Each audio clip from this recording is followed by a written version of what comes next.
Yo, what's up? Bob here. Welcome to the Bob Bradley YouTube channel.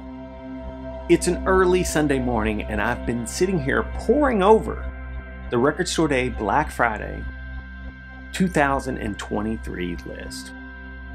I've been looking at which records are available, how much they might cost, and which titles I'm willing to spend my hard-earned cash on. This year is a heavy hip-hop year. We have artists like Dr. Dre, Cypress Hill, De La Soul, 3 6 Mafia, and the list goes on and on. So if you're a hip-hop person, you are in luck. There are tons of releases from quote-unquote legacy acts. That's a new term in the zeitgeist. Like Joni Mitchell. There's a Willie Nelson with Billy Strings, a 12-inch for like 30 bucks. It's ridiculous. There's some pretty good jazz titles, like the release from the Bill Evans family, yes. Tells, live in Copenhagen, 1964. It is, yes, $32.99 and limited to, how many? 3,650. That's an interesting number. That said, 33 bucks is not bad. The Bill Evans titles in the past several years have been between $50 and $75, so that's decent. That said, Bill Evans has a repertoire that we all know, so it's going to be some of the same songs we already all have in our collections. It's cheap enough, I suppose, that I may pick it up, but I can't be sure. There's a Bo Diddley box. Yeah, it's a 4 LP set. It's 120 bucks. If you want to get all the Bo Diddley stuff on sparkly silver vinyl in one fell swoop, this is the year to do it. Not a bad collection, I would say. There's a Black Jazz 2 LP set. If you want all of the quote-unquote hits from the Black Jazz label, I don't know if that's even a thing, but there are definitely some bangers on the Black Jazz label. That is a label that has 20 records in its canon, so if you wanted a little taste of what the Black Jazz label has to offer, that might be a good entry point. It is $47. Limited to 750 copies. Of course, the Grateful Dead / Jerry Garcia has several releases coming for Black Friday. One being the box set from the Fillmore West.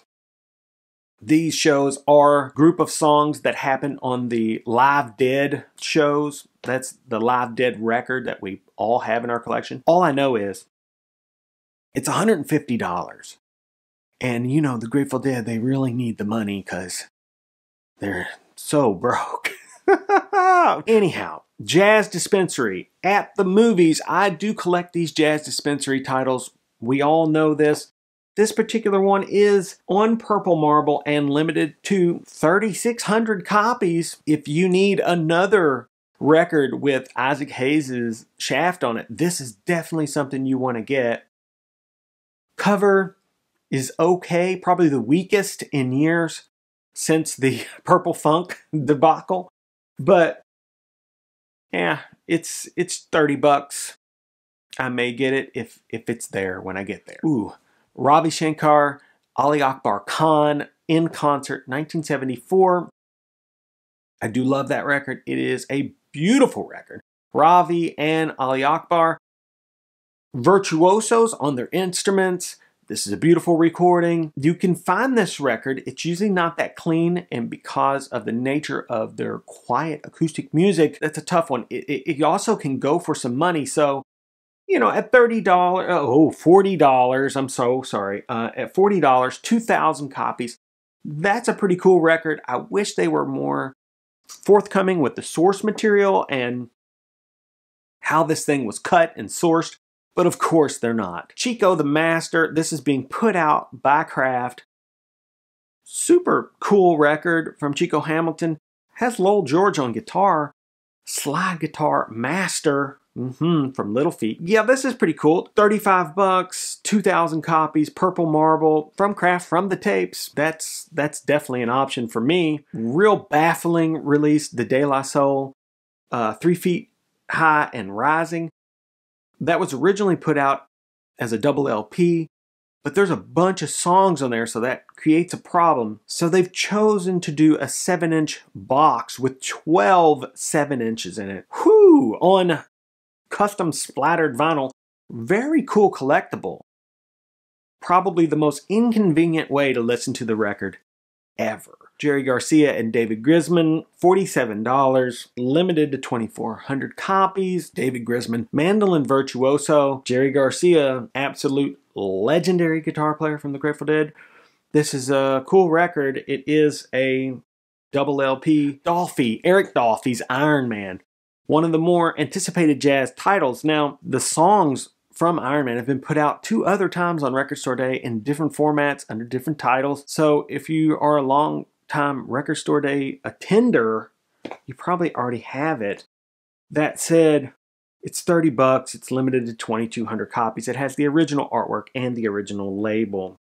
Gil Evans and 10, that's another Craft product being put out. It's in mono. It's a good sounding record. Piano led, Gil Evans. It's pretty good. That said, at $40, it's probably a pass for me. At least we do know the source material, who cut it, and it is a good record. Nice sounding record. Kind of a novelty record that I think will be kind of big, sort of like the wrestling record from a few years ago. Konami Classics, the best of NES, that's the Nintendo Entertainment System. There's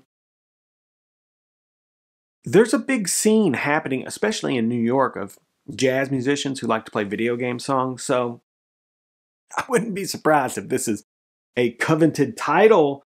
$43, limit 1. Pretty cool cover for sure. Marion Brown and Leo Smith, the Creative Improvisation Ensemble. That's a hard record to get. Rare, expensive jazz record. Pretty cool. $27 on transparent red vinyl. Limited to 1,400 copies. Yeah, that's a strong one. I would suggest listening to it on the internet, and if you like it, definitely pick it up. That's a cool record. There's a Dexter Gordon. That's decent. You can get an OG of that for way cheaper than $40. Let's see what else we got.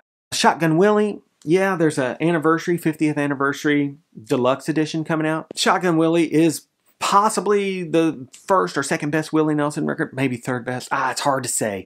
You gotta have Red-Headed Stranger, Shotgun Willie, and Phases and Stages for sure. But Shotgun Willie, it's hard to find a clean copy of that. This is limited to 5,500 copies. It is $40. Has the classic Shotgun Willie cover. Very cool. Oh yeah, Doors. Live in Bakersfield. This is a pretty good show from the Doors. It is one of those shows that Doors fans like to talk about. This is coming out on a 2 LP set. It is limited to 7,500 copies. It's on orange vinyl and it is $50. Whew, $50. Man, oh man. 40 would have been a little more palatable, but at 50, I'm going to have to pass. The Prince organization is putting out another replica 12-inch that is exactly like the one that they put out back in the day. This is the Get Off 12-inch. This is when he first got the New Power Generation as his band. I believe the B-side is Blank. For sure, a Prince collectible. That's a very difficult 12-inch to get. If you're into that kind of thing, it's $25. There are 7,000 copies. You'll have no problem getting that if you want it. I didn't touch on everything. I just went over some of the stuff. I mean, there's a Jeff Beck tribute thing. I mean, it's pretty okay. I mean, I love Jeff Beck, and I do like the artists that it is showcasing on there. There are people that worked with Jeff in the last years of his life, but it really just feels like something that put a few tracks on a disc and thought, we can put this out for Record Store Day and make some money. I got no problem with that, but do I need to own it? How often am I going to pull it off that shelf and listen to it? I'm not going to choose that over Blow by Blow or Wired for sure. It could be amazing. It could sound fantastic, but we have to choose wisely. We might all have the money to get whatever we want. We need to send a message to the people at Record Store Day that if you don't put out excellent, awesome releases, we're not going to line up at 4 a.m. and we're not going to give you all of our money. I will go out there and just support my local and buy a couple records. But at $30 and $40 and $50 a pop, it gets into the hundreds really quickly. And I'm just not in the mood for that this year. I hope that this video helped in some way. There are some interesting releases, but I don't think there's any that have any real heat on them. There's nothing that's just burning into my soul. Like, I've got to get out there and get that. This year's Record Store Day has somewhat failed to capture my enthusiasm. Will I go? Yes. Will I buy records? Of course. Record Store Day, Black Friday, 2023. Yeah. We'll see how it goes. Good luck to everybody out there. I hope that you get whatever you want. I don't think it's going to be a problem. Put what you're looking for down in the comments. Maybe I missed something. Maybe there's a real heater out there that I totally overlooked. And if there is, please tell me about it, because I'm a little baffled about it. But all right, enough of me. Until we meet again. That's right, folks. Bob out.